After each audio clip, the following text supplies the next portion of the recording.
can you get any meaningful art? Like, can you really achieve something, be it learning or creating some project?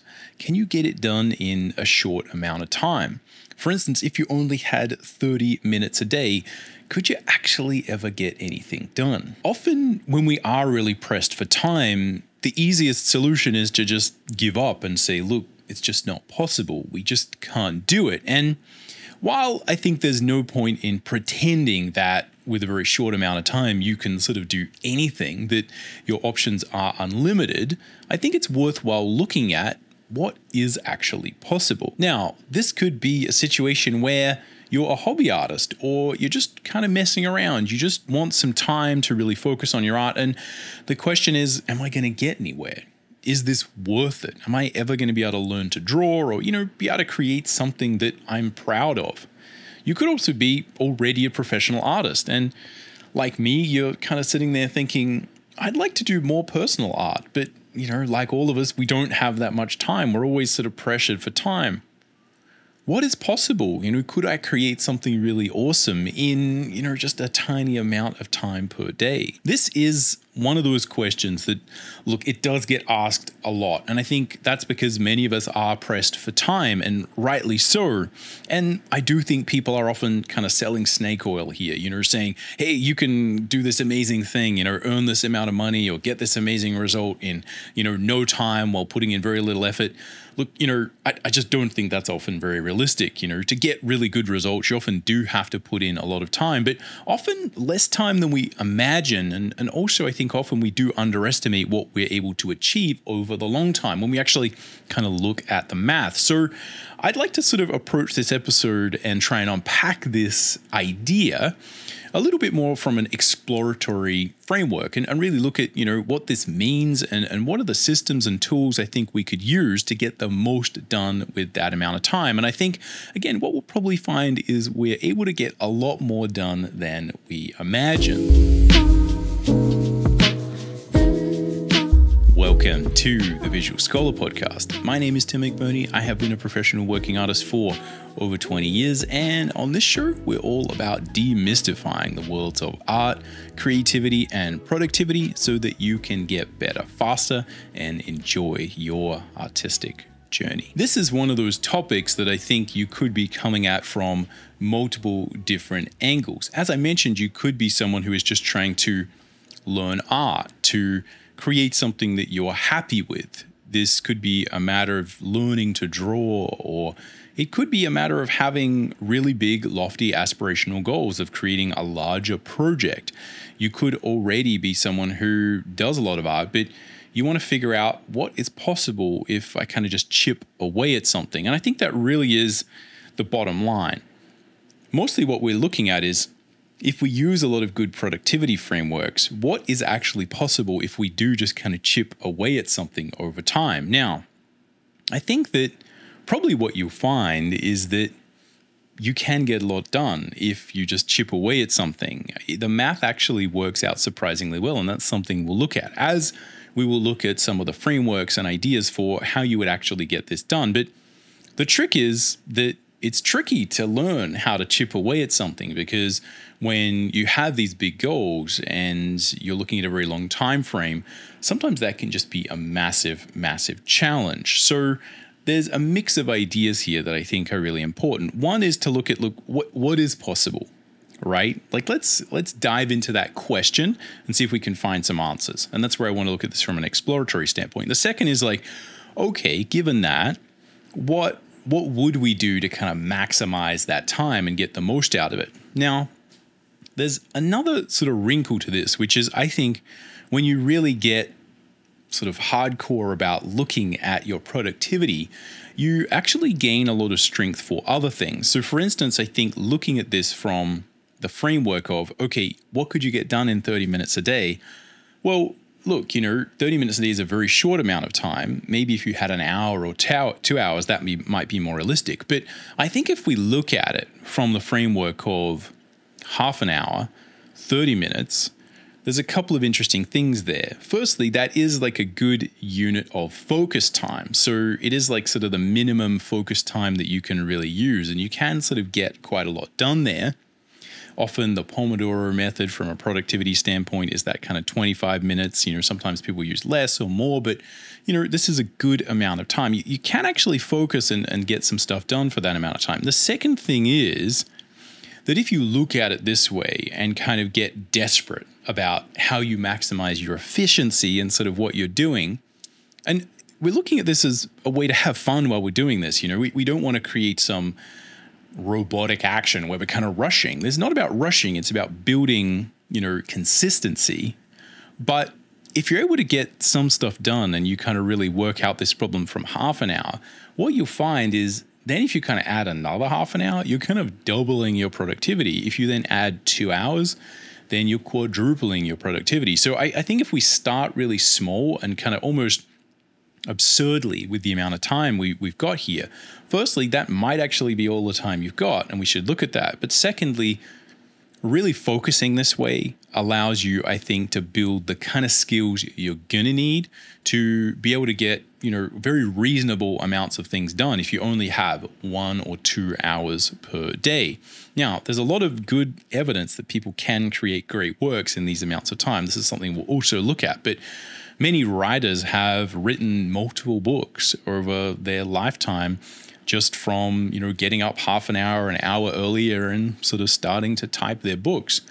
There's some mediums and styles of art that might be better for this than others. And I think, again, this is where we're going to just try and unpack this issue and sort of look at it from a few different angles. But let me know in the comments down below sort of where you're at with this and, whether the idea of half an hour seems like a lot or seems like, sort of an absurd idea. But again, I think this thought process is something that's very valuable and it's worthwhile kind of you really contemplating what you could get done in half an hour over the long term. The first thing, right, and this is almost like this goes without saying, I would say. This is almost like before we even get into this. I think the number one thing you're going to need here is a very distinct goal. You can easily waste an entire half an hour just kind of figuring out what you're going to draw, figuring out who you are, kind of thinking things through, fussing around. It's very easy to spend half an hour kind of sharpening your pencils, getting your coffee, and, you really haven't gotten started. And I think this is also where, if you're interested in productivity and how it relates to art, considering these issues is really vital, because even if you have, as I said, 2 hours, we often waste the first 30 minutes, right? Sort of getting ready.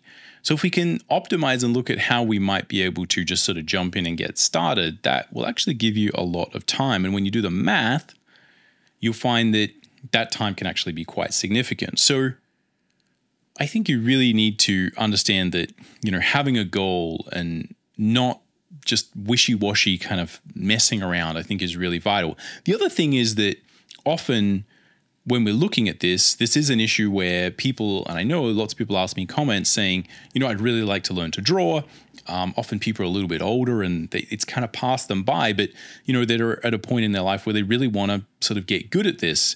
And it's almost just like a personal crusade, right, of trying to sort of get good at this. And I totally understand that. And I think this is where you kind of have to understand that probably you're not going to be able to get everything done, because there's one of the things you learn doing a lot of art is there's an infinite number of things that you can learn. And it really is a matter of doubling down and figuring out, what are you actually trying to do? Like what specifically is your goal here? What is the outcome you want to achieve? And to just be clear at that, like stick it above your drawing desk and just always understand, oh, this is what I'm trying to do. Because the death of productivity at this scale is kind of being wishy-washy and not quite focused. Focus is the thing that's really going to highlight and get you, to be actually creating things and actually make this a reality. So I guess what does that mean? Well, there's probably a couple of different levels of this, but, I think a lot of people just kind of want to get better at drawing so that they can create something they're happy with, right? Can I get to a point where I can create work that, sort of fulfills me, and the actual process and act of doing it is something you enjoy.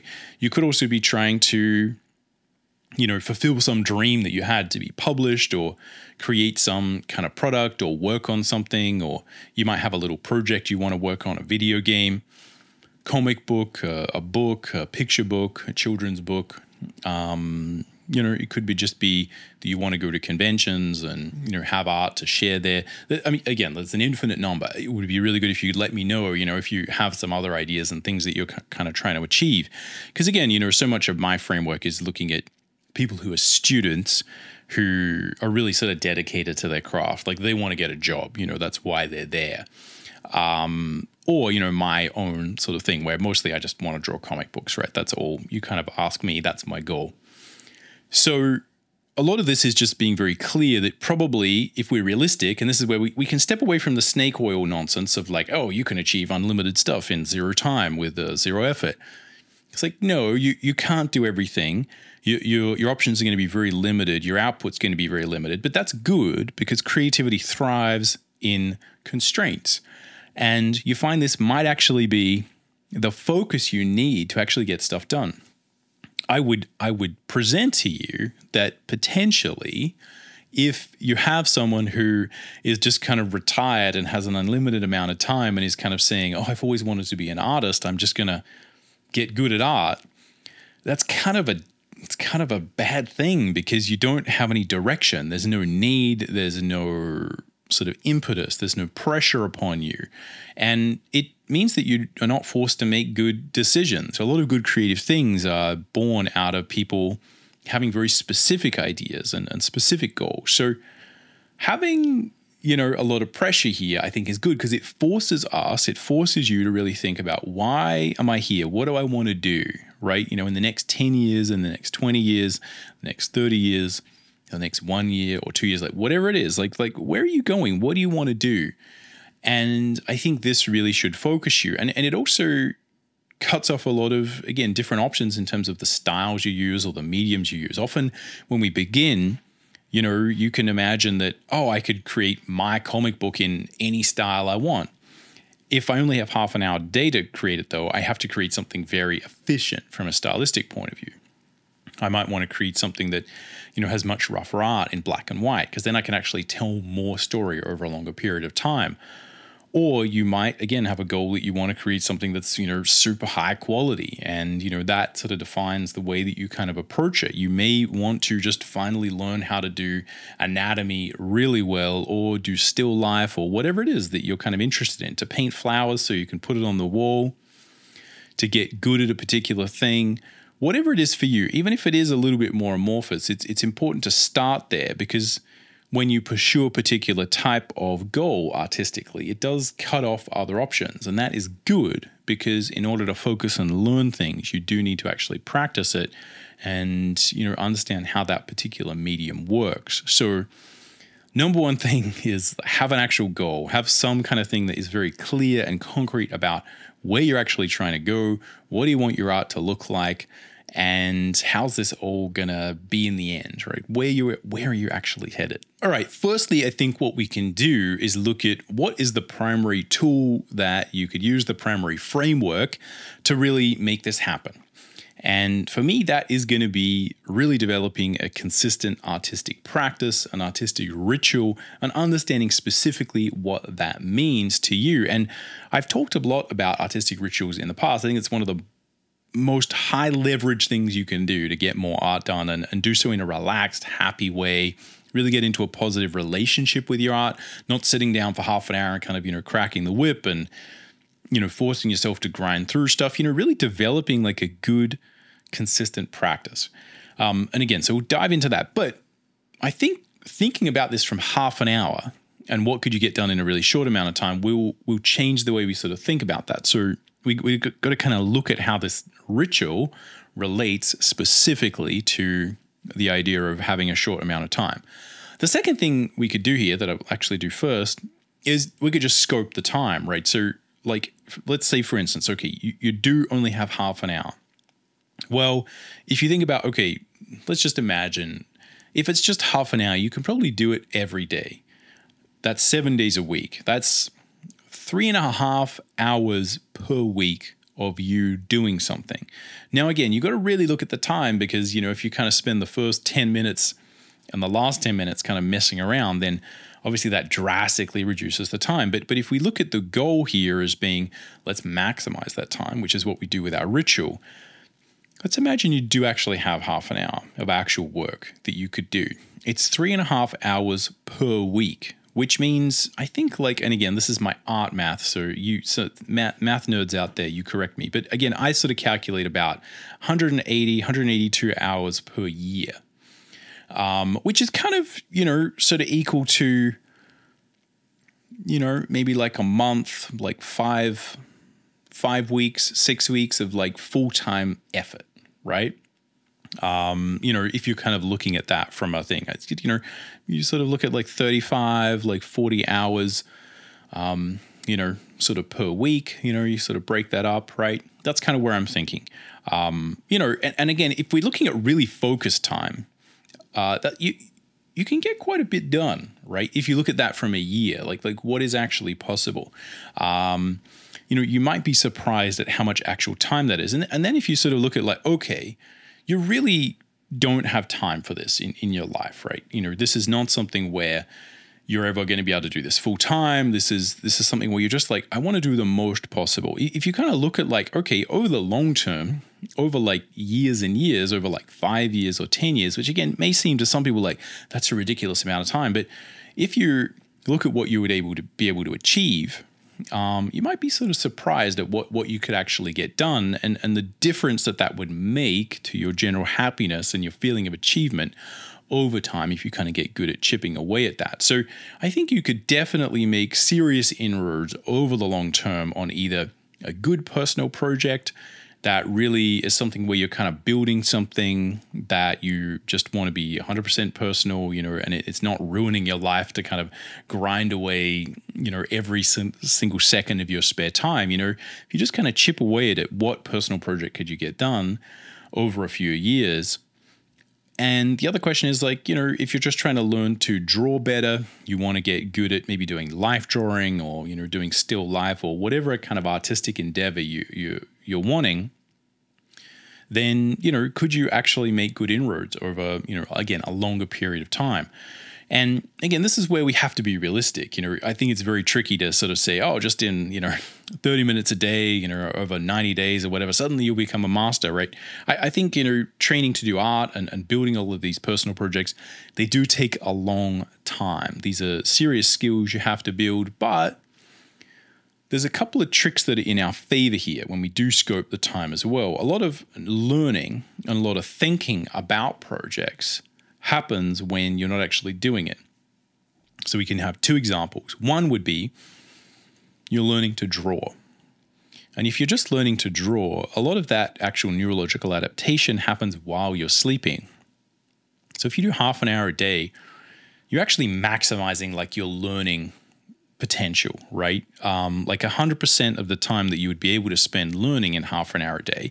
And again, just keep in mind that to a certain degree, this is a thought experiment. So if you scale this up and you say, okay, well, let's sort of replace half an hour a day with like 2 hours a day, or, maybe, it's sort of 10 hours a week, right? You take some days off or whatever, is still in thought experiment land, right? You really are getting good quality time here. So this is not, bad, you're exhausted and you're kind of grinding away. Part of the ritual is we figure out how to really maximize this. I think you'd really be surprised what you can get done over the long term. And when you sort of build that momentum, again, it's a lot easier to kind of spend a little bit more time. And again, we are combining this idea with, look, potentially, you might, on a holiday or something like that, or you do an intensive, or, you take a weekend off, you do a, big sort of, you go to someone's masterclass or something like that. You take an online course and you really sort of go deep for like a month or something like that. Again, there's a million permutations, but we do want this baseline of you're turning up and every day you're kind of doing some work, because I think that really does maximize the way you're going to learn. And I think over the long term, you will find that you'd be surprised what you could actually get done if you get good at maximizing that time. The second thing is, okay, you're working on your personal project. Yes, it's not ideal to be sort of chipping away at it. Sometimes art just does require these sort of longer sessions to really get into it. But you are giving yourself a lot of time to think. And with a lot of these larger projects, sometimes you do need thinking time, and that is a major benefit. And you can easily waste hours and hours and hours a week grinding away and not really doing the right thing. So there's a lot of benefits to thinking about it this way, where you get time to adapt and actually take on and build new skills. And secondly, from the time perspective, you're actually able to think through problems with the image you're working on. And, for instance, when we're drawing, often what we have is we have that thing where, you're drawing something and you're sort of drawing a face, some aspect of the image, and it's kind of not working, and you kind of erase it out, you draw it again, you erase it, you draw it out. An hour passes, 2 hour passes, you're frustrated, you're sweating, you're swearing, right? This thing's just not working. And there's so many anecdotal examples of this where, the person is like, they sort of throw in the towel, they go to sleep, they wake up in the morning, or they come back after lunch, and you just kind of like knock that face in 2 minutes, right? Because, the frustration wasn't helping. You needed fresh eyes. Your brain needed to kind of figure it out before you did it. So again, there's lots of benefits I think you would actually find to thinking about a shorter period of time like this, if we just scope the time. The other thing here that we need to look at when we considering the ritual aspect of this, or like how we build a consistent habit, is that if you do have a very focused amount of time where you're actually doing it, a big part of how you would build an artistic habit or an artistic ritual and design it is to make sure that a few things happen. One is that when it's go time, it has to be go time. So a lot of, I think often what we do when we do sit down, I'll often sit down to work in the morning, and, it takes me half an hour to kind of turn everything on, figure out what's going on. And we can't be doing that. So you do have to build into your ritual and your habit the act of kind of setting things up, right? So if you imagine that, you're going to wake up at 6 a.m. and you're going to draw for half an hour every day for the rest of your life and just see what happens, right? Can you get good? As you go to bed the day before, you might want to set up your desk, sharpen all your pencils, get everything on a line, get everything sorted, figure out what you're going to do that day, maybe write a few notes for yourself so that when you wake up, you can just go and do it. Now, it's going to be tricky. It takes a long time to build the habit of doing that, where actually you do sit down and you do it and stuff actually happens and it's good. But you're setting yourself up so that it is actually possible, so that you're not just kind of sitting down and you're not quite sure what's going on. So, a lot of this is a matter of, sharpening your tools before you actually get there and just setting it up so that when you sort of get that time to focus, you can sort of really go and sort of jump in. Now, again, what that looks like is completely up to you. It could be that, again, you wake up, you go outside, you sit outside and, you crack open your sketchbook and you just draw for half an hour. It could be that you're working on a larger painting or something.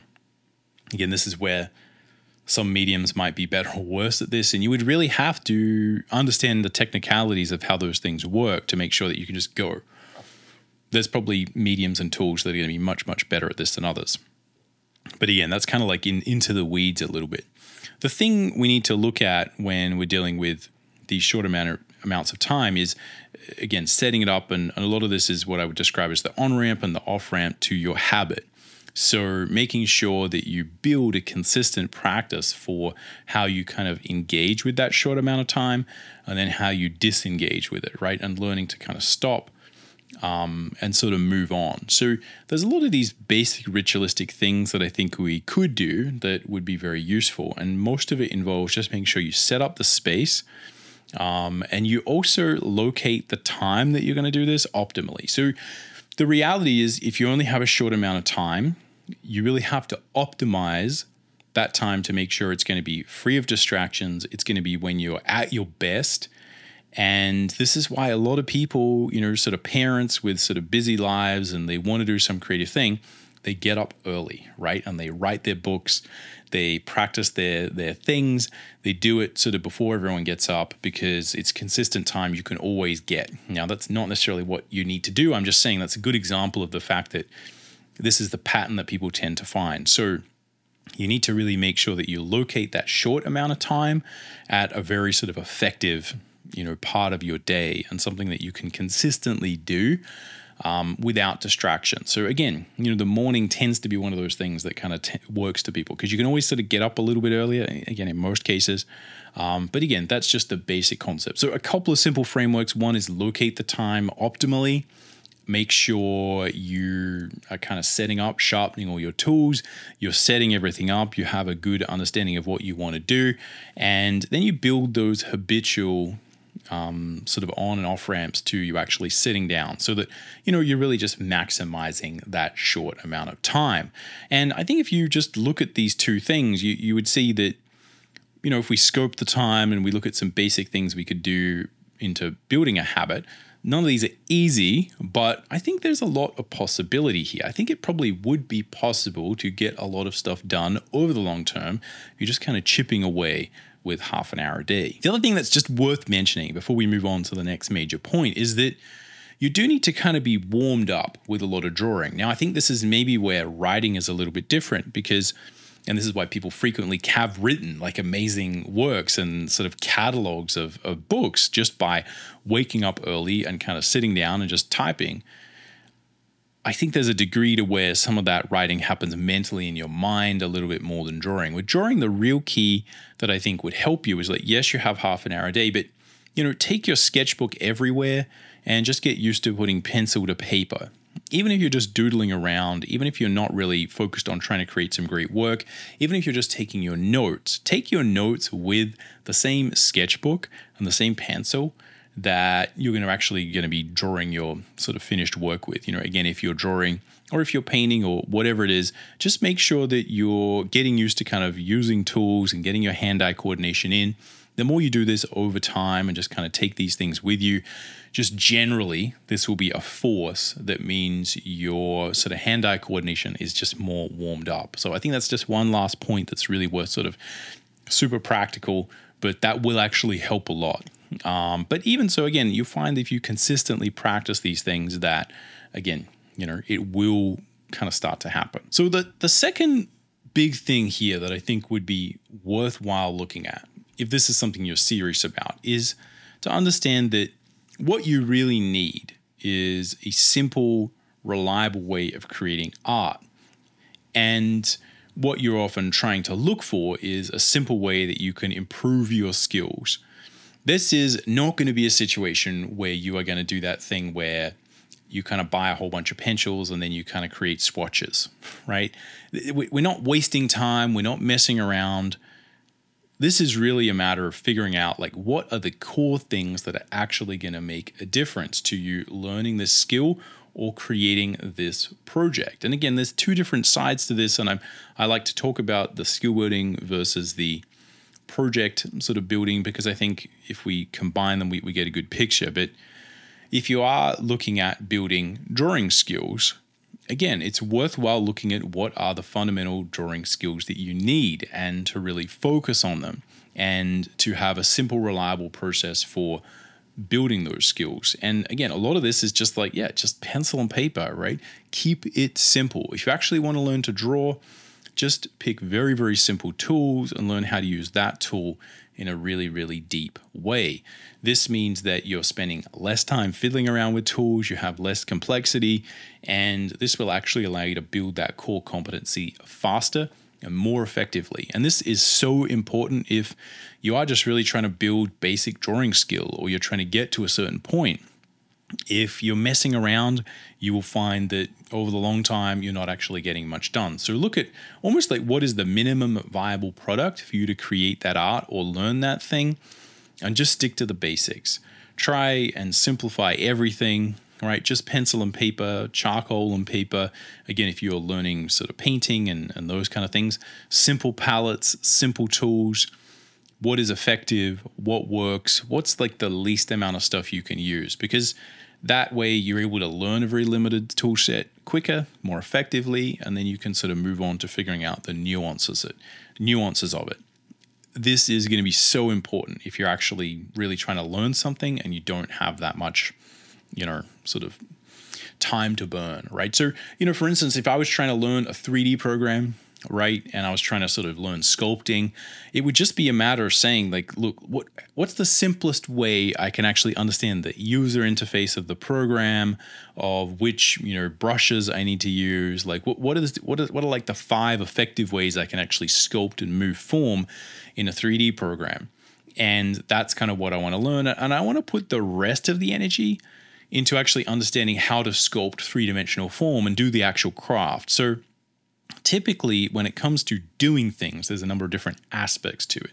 So in a lot of my courses, I talk about the sort of 5 elements of drawing and see if I can remember them on the fly. The first is figuring out like what you are drawing, right? So this is a matter of understanding visual library.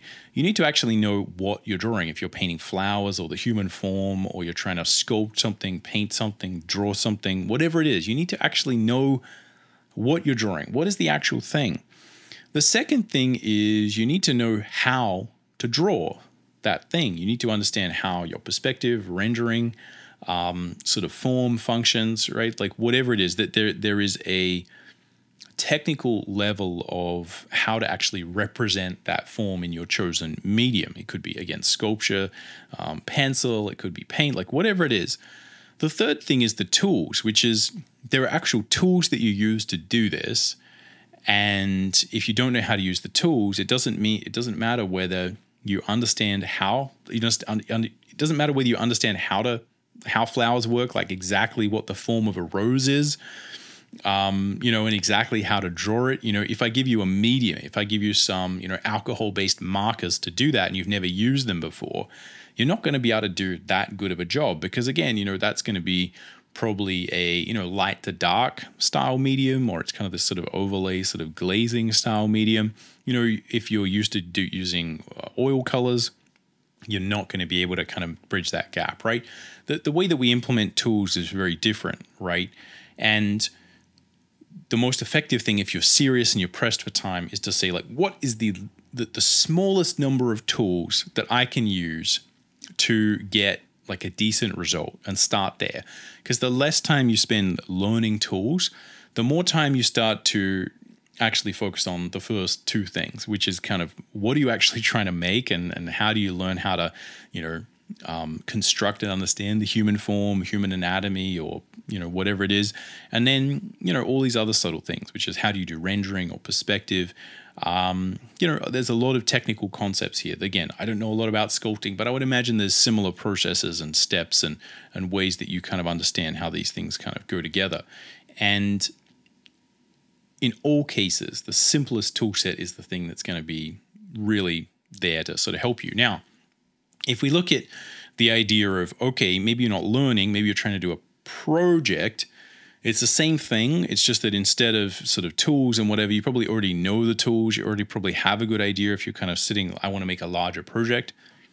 It's a matter of process. Simple process will help you to just sit down and get things done.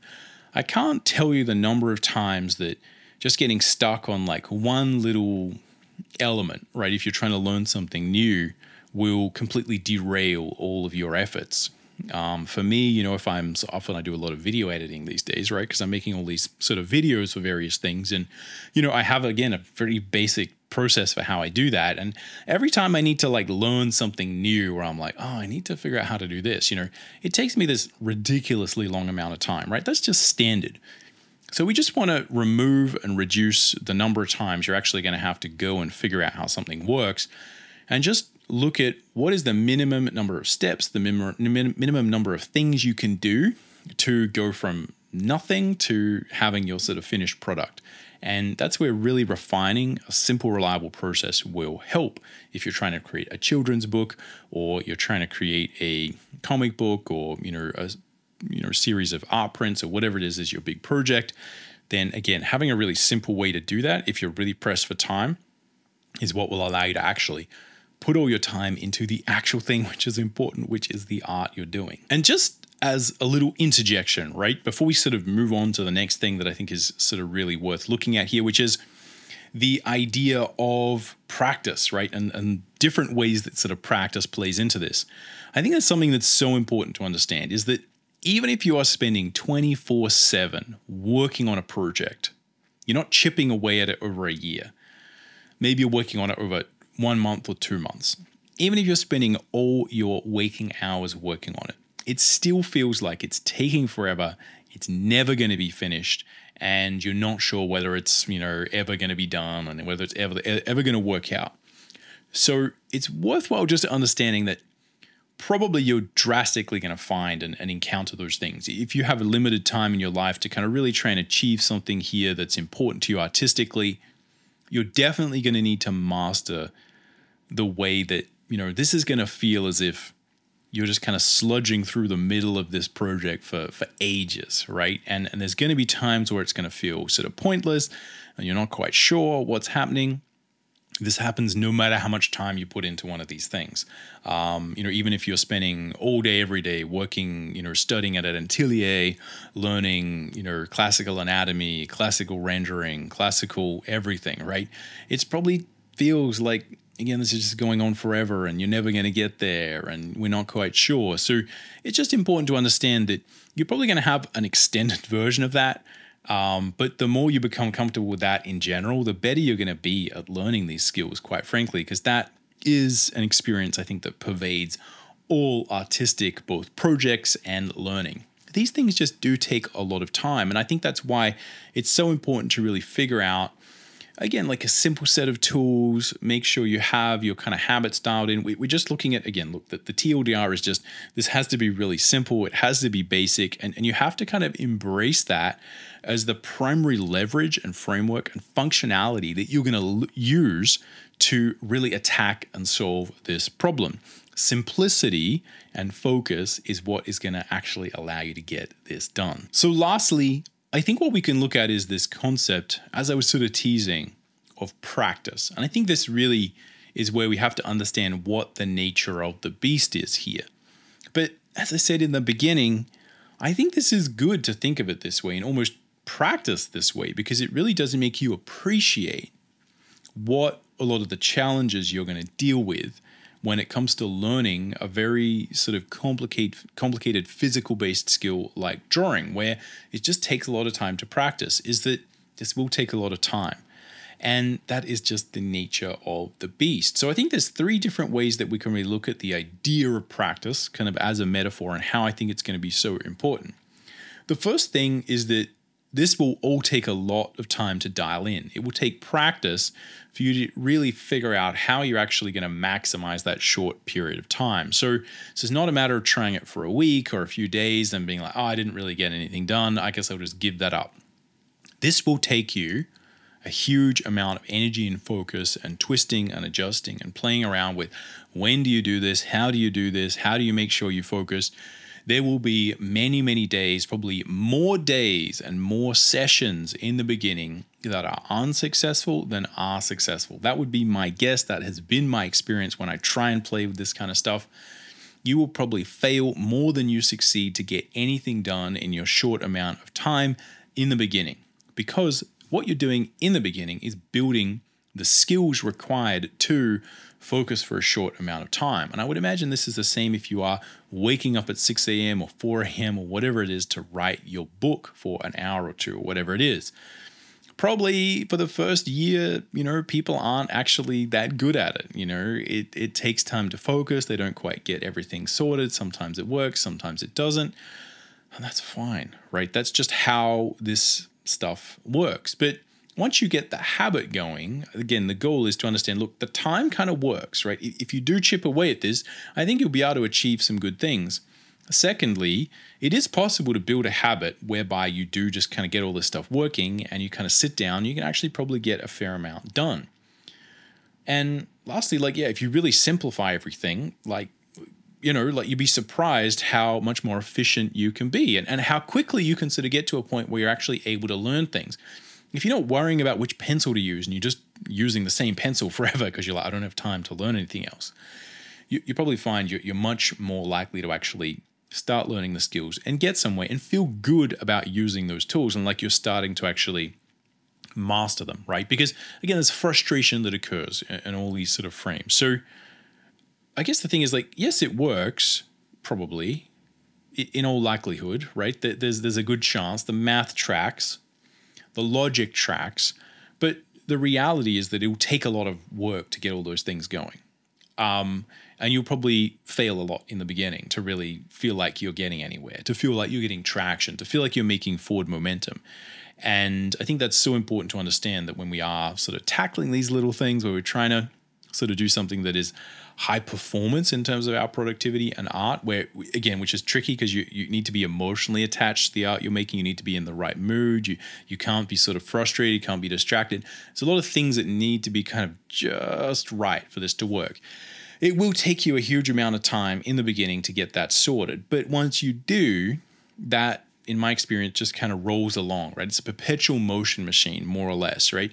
You get that flywheel spinning, you kind of figure out how these things work, you start to maximize your efficiency with those shorter amounts of time, and then you just kind of do it, right? It just kind of happens. You just sort of get up a little bit, you do this thing, and then you do it over time, and then you kind of notice that, like, yeah, you're sort of getting better at it. So I guess that's the first thing, is like, this will take time to dial in.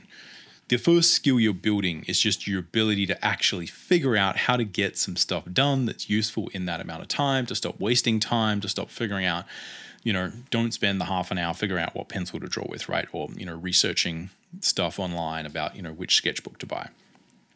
You got to do it.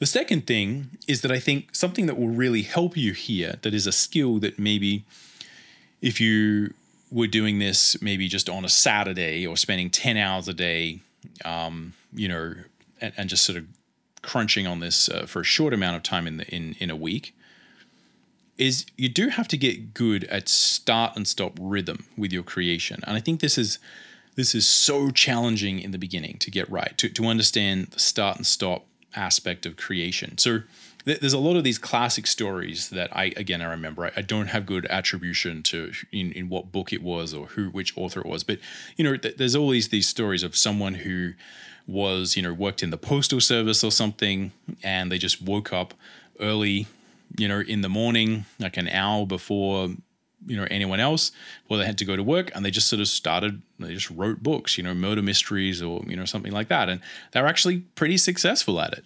And I think, like, the story is like, these people would just be very strict with it, and it was like, I'm going to just sit down and type for an hour. And I think there was even, this is the anecdote I remember, again, I don't know the attribution, but, it was literally like halfway through, right? So even if in minute 55 of your hour, right, they type the end, right? So that's one book finished. It's like, no, we're typing for an hour. You put a new sheet of paper in your typewriter or whatever, and you type, right? Once upon a time, there was a thing, and you do that for the next 4 minutes. You get good at just actually starting and stopping, because you have to. You can't be attached to this artistic ideal of like, oh, but I'm in the mood, and I just need to finish that. You can't just finish that. You're not finishing anything. You're going to start and stop. And this is a very different modality of creation, and it can be very challenging for artists. But I think, again, like anything else, if you practice this, you can, get it done quite well. And again, you may start to find, again, as you build this, ways where you will naturally kind of have a good idea of what is achievable in that amount of time, and maybe kind of set yourself tasks that are kind of going to be possible within that amount of time. But in general, you kind of have to be comfortable just starting and stopping. Especially if you're trying to create larger works, like a larger illustration, maybe something that takes like, 40 hours to work on, something really big, right? This is something where maybe, your goal is to do 5 of these a year or something, like 6 big illustrations a year, and you're just going to sort of chip away at it, right? That might be something that's more applicable to this being a personal project. But either way, in that case, you're going to have to get really good at just being like, start, stop, start, stop. And this also is a major skill to build that is quite frankly just very challenging, right? So, but it's not impossible. I think it's just a different creative modality. But there is something fun about it where, you can just stop, right? It's a little bit more like you can just leave it, right? It's like, just forget about it. But anyway, that's like a major thing that's worth understanding and worth building, because again, like a lot of this, if you meditate on this concept, that's also an important skill that will help you, even if you have 10 hours a day to work on art, to just be able to stop at the end of the day and leave it and come back and understand how to re-engage with that work and what they're doing. Now, you may have some tips and frameworks and strategies for that, which again, one of the things I often do is as I'm working on something, if I need to stop, I kind of actually remind myself like what I was thinking of and what I was working on and what I was thinking. Because often when we're working on something, we have a couple of things in mind. One is like, this is what I'm doing.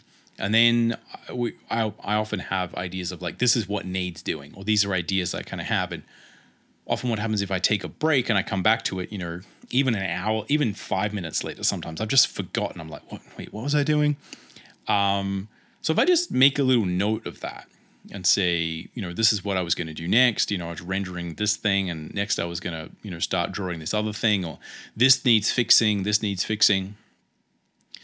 then, you know, it's a lot easier for me to come back the next day and look at that. And I've got this little note, literally just, you know, it's on my drawings on my drawing table, and I just like put a bit of paper on top. Could be a sticky note, whatever. This is what I'm doing. This is what I was going to do next. It helps a lot to just, again, sit down and be like, oh, okay, that's what I'm doing. So there's many of these things that you can sort of use to really sort of hack that as you know, simple little habits. But again, fundamentally, you're going to have to get really good at starting and stopping. So the other thing that I think is worth here when you're looking at sort of practice, and this is where you do have to be quite specific about like what your goals are and what you're trying to do. But in general, I think the ethos we need to have if you are trying to achieve something over the long period is that you need to kind of practice by doing it. I think the most effective, the fastest way to kind of learn a lot of these things is just to do a lot of it and learn as you go. And I think this typically will do a lot better than kind of trying to skill build, right? So really think, but by that I mean, let's say you're trying to draw a still life of flowers. So you got a pot in front of you, you're trying to sort of draw it, right? There's a number of different skills that go into that. You have to do your observational drawing, making sure you kind of get it all right. You have to understand probably the underlying primal forms, secondary, primary forms of that. Things that'll help you to sort of enhance and exaggerate the form-based aspects of this as you're drawing. It'll help you to understand it. And then you got all your sort of like rendering skills. How do you represent the different textures, et cetera, et cetera. Now, a lot of the way that people would learn that is to say, well, I need to learn, you know, my primary forms, my secondary forms. I'm doing these exercises that kind of help me do that. It's like, yes, that's good. You know, I'm going to do lots of practices and studies. I think in general, the fastest, most effective way to learn something is just to do it and probably fail at it a whole bunch of times and just get better. When you practice the entire thing, right? Often the other example I use is comic books, right? People are like, oh, I don't want to draw my comic book now because I don't know anatomy, I don't know rendering, I don't know perspective, and I need to make sure all this stuff is good before I start, right? The ethos, if you have a very short amount of time that you need to really look at, is how do you just start? You need to just start right now, and you will get better as you go. As you learn these things, you will get better at them, right? So that is basically the educational ethos you need to have, is you're going to learn on the job. Probably in the beginning, the things are going to suck, but you're going to get better at them. Now, the reason why this is more efficient and effective is that, and I've said this many, many times on this channel, on this show, is that you need to apply these things to the actual work to understand how they apply. So if you're drawing your manga comic or your, you know, sort of Western comic or whatever kind of comic you want to draw, your web comic, your naive style art comic, like whatever it is, you need to understand how those technical aspects of drawing apply to that. How much anatomy do you need to use? There's no point in understanding, you know, the complete intricacies of Gray's anatomy, right? And you know, every single little, you know, sinew and tendon and how all the bones work and whatever. Like, who cares how many bones are in the forearm, right? It's basically just a big old cylinder. That's all you need to know. You probably never need to know any more than that, right? So, how does the arm rotate? Unless your style needs specifically to have that knowledge to understand that, then skip it. Likewise, if you're drawing a comic where everyone wears shoes, you don't need to learn shoe anatomy. You just need to learn boot anatomy. Sorry, you don't need to learn feet anatomy. You just need to learn shoe anatomy, right? If, you know, people are wearing pants, you don't need to learn leg anatomy. Now, some people might be saying, well, that's sacrilege, right? You need to learn, we're coming to this show to kind of understand how to build the craft. The reality is, if you actually want to do stuff, if you actually want to say, okay, no, but I actually want to make this work, you have to understand that there's an infinite number of technical knowledge things that you can learn and understand by doing this. And you're never going to learn them all and be able to create all this great work at the same time. If you have a really short amount of time, it needs to focus you on actually building the skills that are specifically relevant to the work you're trying to create. This is why the goal is important. And you need to learn them and learn how to apply them specifically to the type of work you're going to create, because this is the most effective way to actually get better. Now, again, I think this is where often people get a little bit upset, because we're wanting to skill build, and often what we're trying to do is separate ourselves from actually diving in and creating stuff and dealing with the failure and the frustration that kind of comes with that. But that's what you actually have to do. You can't separate yourself from the act of creation here. You don't have time. You don't have the luxury. You just got to get to it. You just got to start making stuff and figuring out how these things work and how do you make it look good in a short amount of time. If you genuinely are in a situation where you have a limited amount of time to do something, and it's like the question is, well, I spend half an hour a day doing it for the next 10 years and then I will create all this stuff, or I don't. Which would you rather do, right? Like, that's the bottom line question. Would you rather not do it because maybe it's not going to be, quite as good as you would imagine, or would you rather, sort of jump in and try to do it, and maybe again, the structure of your time limit and what's possible and your skills will all affect the actual final outcome. That's good. But again, what you find is that at the end of that sort of time, you'll have all this stuff you've made, and then you will have built all of these good skills that go into that. And you constantly be able to improve your, sort of anatomical understanding, your technical understanding, your perspective understanding. You constantly be able to build those things. So I think there's a lot to be said for just that idea in general. And I think this really proves that point, that you just don't have time in your life to learn every single technical skill for every single technical artistic medium. You don't have time to learn all the visual library things in the world, right? You have to really focus on, what am I trying to create? What am I really trying to make? Why is this important to me? And you have to let that dictate many of the decisions you make and the stylistic choices you make. And I think that is naturally how most good art gets made anyway. And as I said in the beginning, you find if you did have unlimited time, it would probably really mess you up anyway, because you'd probably go on all these wild goose chases, learning all this technical stuff. And there's so many people who have a great technical ability, but they never really do anything with it, Which again, maybe all you want to do. You just want to get good technically. Like, that's totally fine. Have that as a goal in the beginning. Be very clear on that. I just want to mess around, get better at learning anatomy. I do want to, understand exactly how many bones are in the, the foot or the arm or whatever. Again, that might be what floats your boat. But fundamentally, you really need to look at what you're trying to create and what is the minimum viable product that you can possibly achieve to get that happening. So those are 3 elements of practice that I think are really sort of good to meditate on. The first there is that just this is going to take time to dial in. Don't sweat it. You'll probably fail a lot in the beginning if you are trying to achieve this kind of high performance productivity stuff. That's fine, but the skills you build will be very valuable.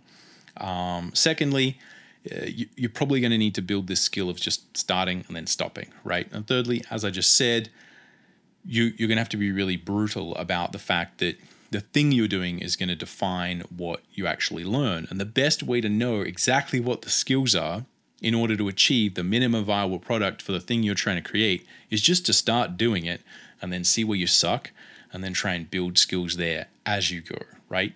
It sounds very brutal, but like a lot of these things, if you just get used to doing it, you'll just get used to doing it and you'll feel more comfortable. So it's very uncomfortable to do a lot of these things in the beginning. This, I guess, is like a crash course. If you really tried to achieve a lot of stuff in half an hour, it's like a crash course in all of the philosophical, mental challenges and all of the nonsense you have to deal with as being an artist. You just have to, you're very confronted by it, and we're unable to hide in kind of messing around and sharpening our pencils and thinking about this and thinking about that.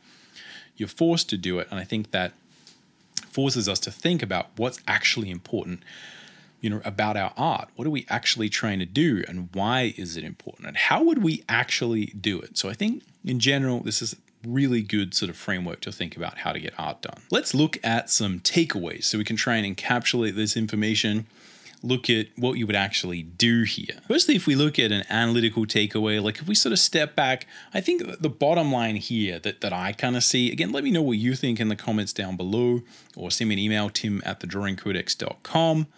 I think the math checks out. I think you'd be surprised at what you can get done in a very short amount of time.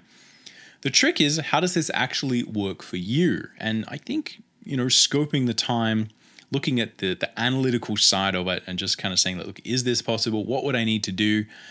Is really quite confronting. But the fact is that if you had 3 hours or 4 hours a day, these things are still going to be there. Every single thing that you would deal with if you're trying to do art, whether it's learning or creating something very important to you in a short amount of time, these are all things that you're going to have to deal with if you would have more time.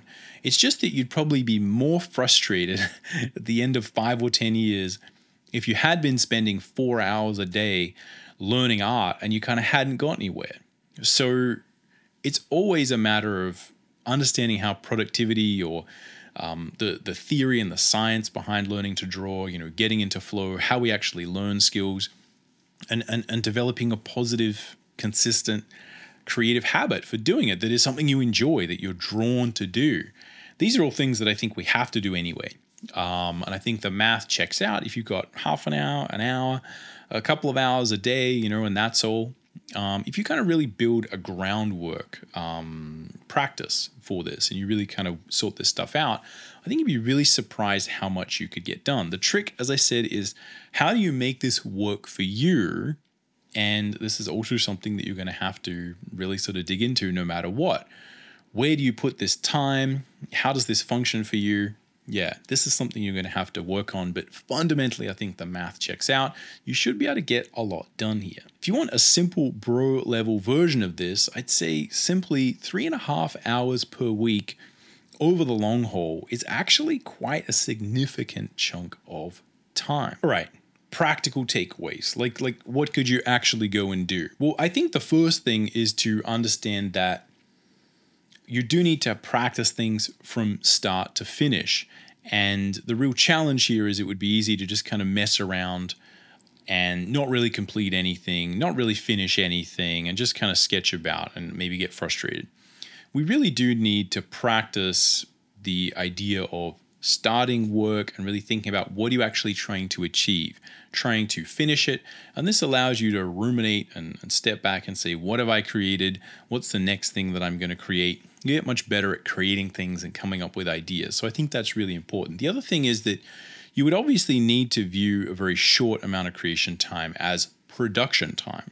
And there's other things that you could do throughout the day, such as sharpening your pencils, figuring out what you're going to do, sort of cleaning the decks, so to speak, that would be very sort of useful for this. Again, if you're writing, a lot of writers sort of say that you can do a lot of the thinking and the story sort of weaving and those kind of things when you're just working a very mundane job, right?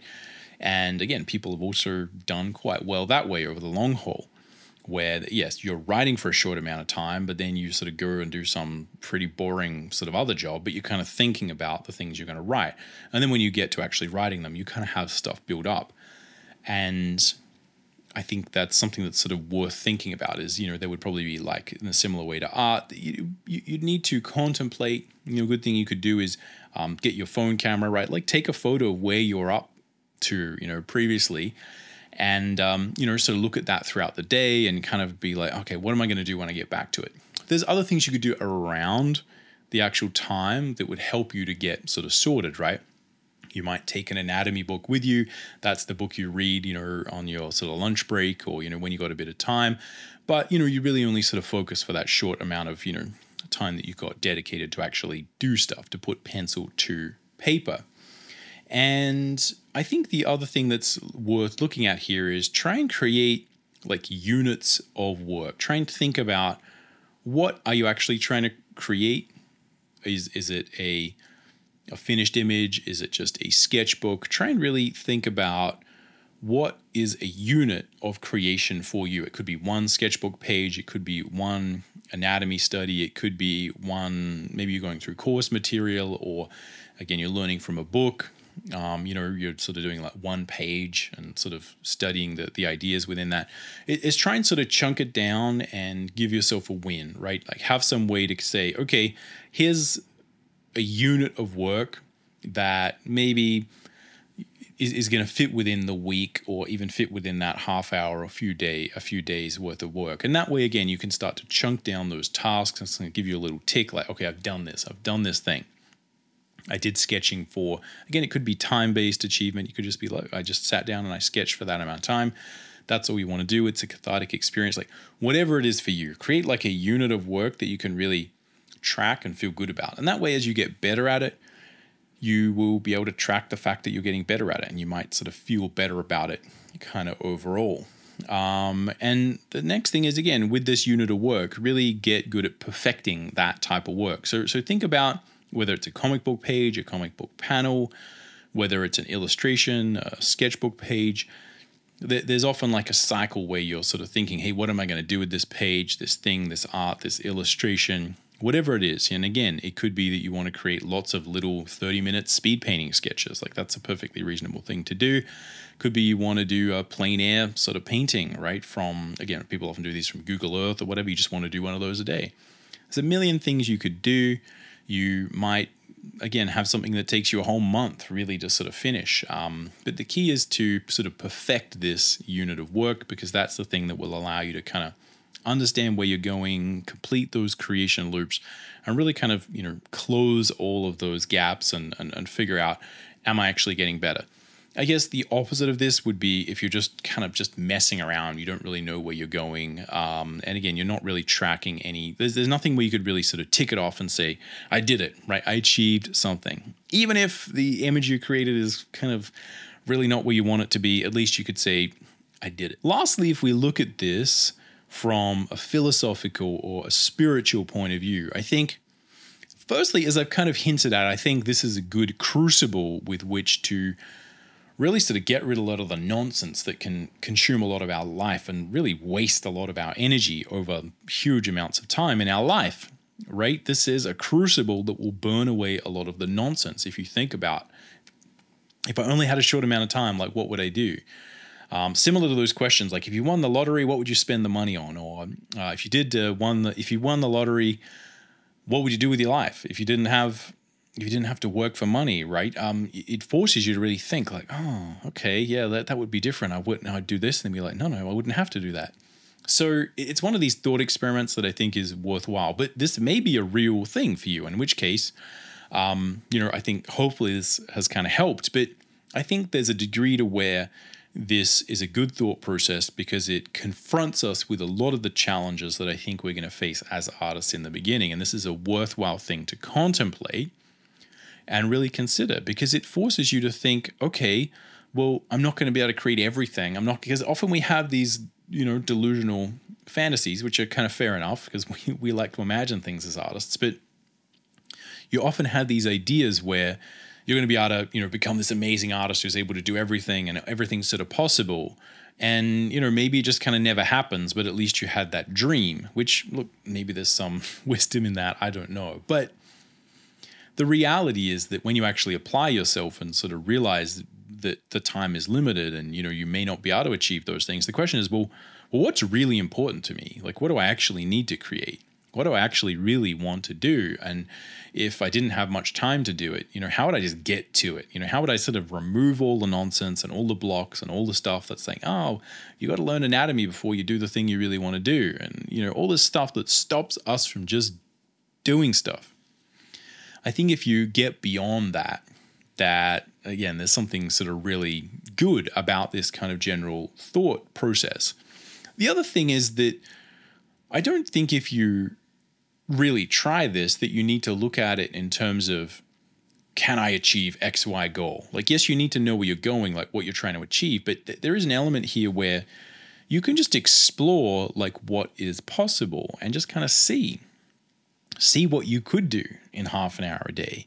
and use it as a way to explore and contemplate, maybe where you are massively being inefficient, where some little self-belief or thing that, again, I need to become perfect at, I need to know all the Grey's Anatomy muscles down to the nth degree, you need to know everything in Latin. Otherwise, you're not allowed to be a real artist. You're not allowed to actually make stuff, right?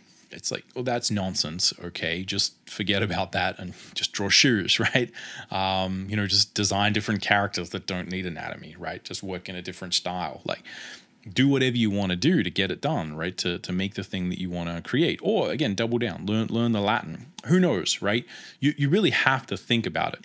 And I think there's a way where, not only is this confronting, but you can use this as a way to just maybe see what is possible, right? Like, what does happen? How much can you get done? Just relax and see if you can go through the process and explore and have fun with this idea. Because I think no matter what you do, it's probably not going to take up a lot of your time, and I think you'll learn a huge amount. All right, I think that's all we got time for on this particular episode on this particular subject. Can you actually get anything done artistically in 30 minutes a day?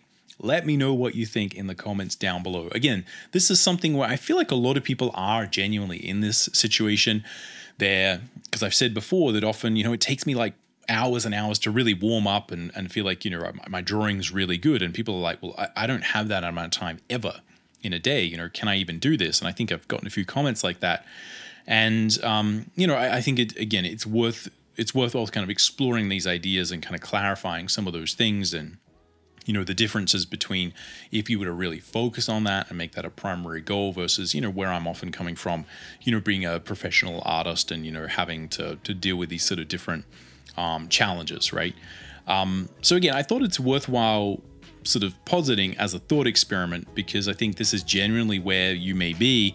And even if you're not, I think genuinely the more I think about this, the more I'm like, this is a really good idea to think about. And I've certainly, sort of as thinking through it, I've got some ideas that I think might be things that I'm going to sort of try out. So hopefully that has worked in a similar way for you. Let me know down in the comments below. Or send me an email, tim@thedrawingcodex.com, and we'll see you on the next one.